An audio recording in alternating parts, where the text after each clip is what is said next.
of His Holiness Pope John Paul II. He has just published a book entitled Crossing the Threshold of Hope. This is his latest, and it has become a world's bestseller. Within weeks of its publication in America, they sold 1,600,000 copies of this.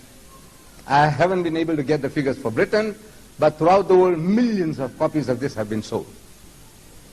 And in this book, His Holiness the Pope, he devotes 8 pages to Buddhism, 7 pages to Judaism, and he gives 4 for Islam. The religion which is the closest and the nearest to Christianity, the only religion other than Christianity which makes its followers to believe in Jesus, Islam.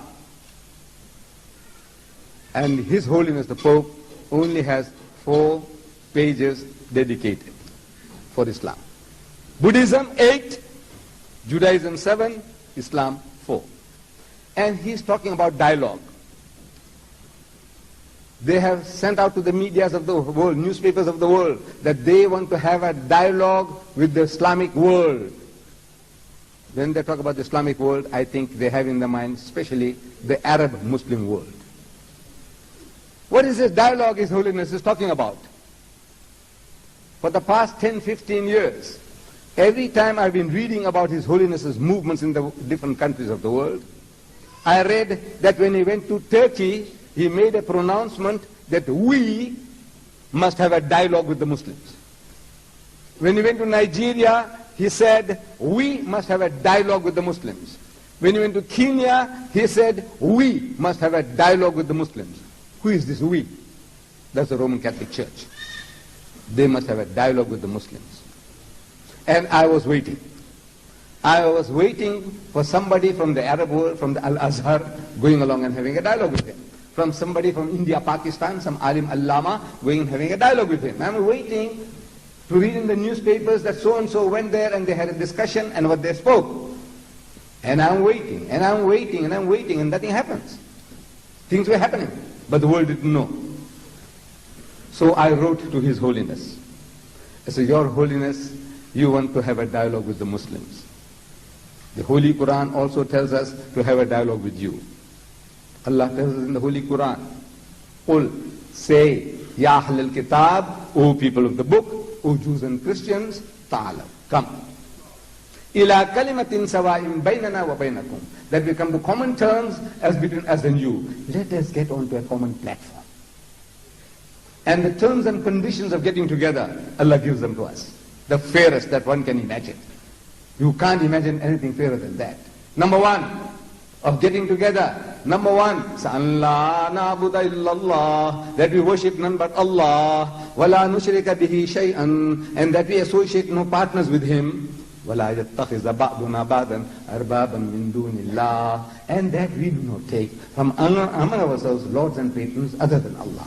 فَإِن تَوَلَّوْا, but if they turn back, they don't respond.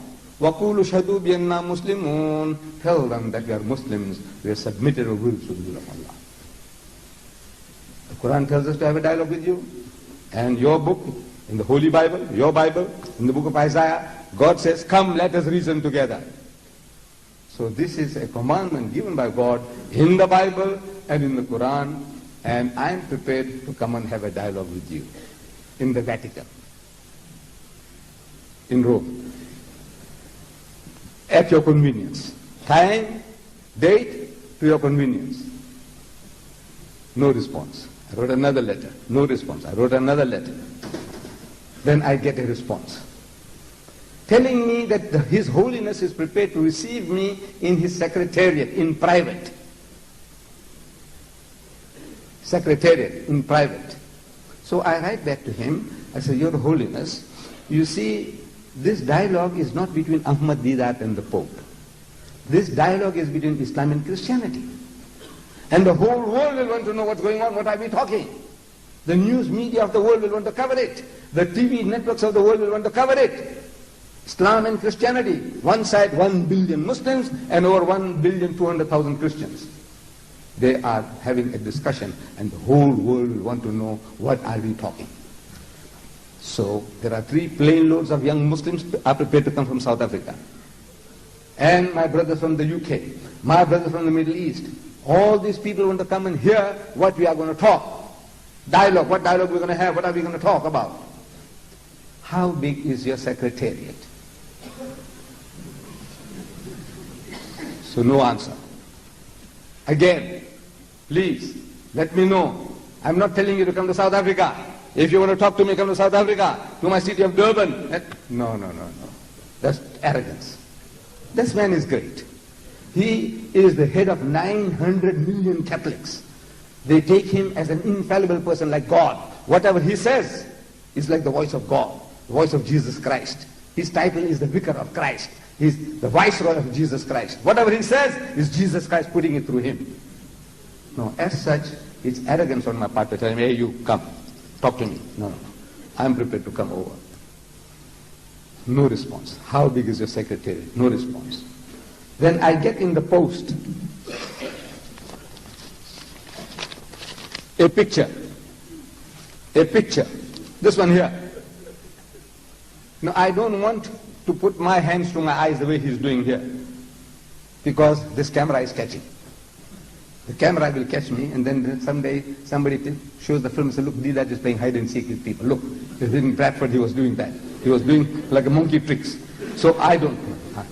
Therefore, I just show it to you. I'm sorry that all of you, you can't see it. It's too far away, but I think it will be available on tape. On the tape, I'm sure these people will be able to catch this. So I get this picture in the post, which gives me the answer to what he's doing. He's playing hide and seek with Muslims.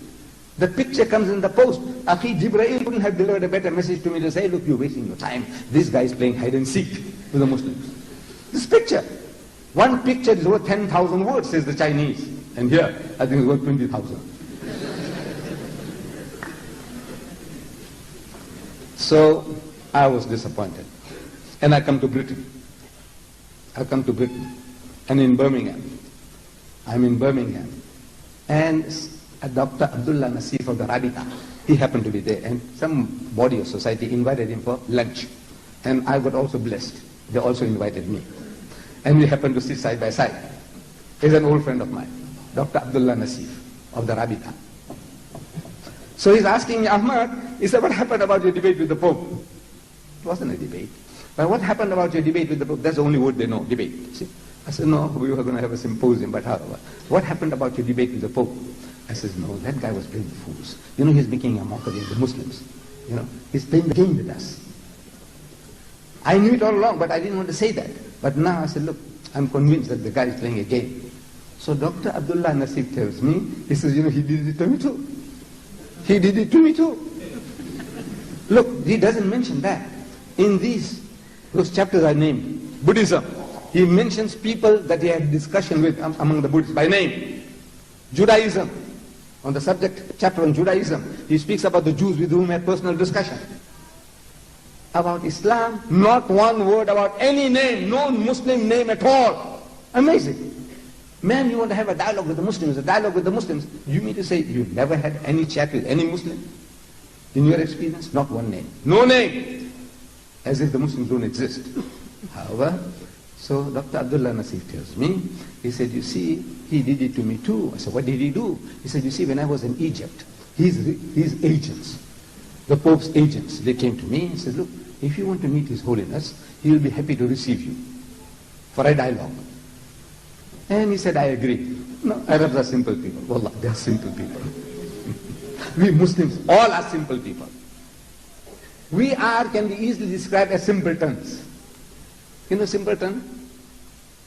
You know what is simpleton? A ton is 2,000 pounds. Simple is simple, full of simplicity. Huh? No. Simpleton in English means a bloody fool. No, you don't know. See, the guy said, yeah, he's a simpleton. It happened. I was doing a lecture in one of my towns in Natal, Stanger, and the chairman, he happened to be a teacher at the school. He happened to be a chairman. And he's describing me to the audience. So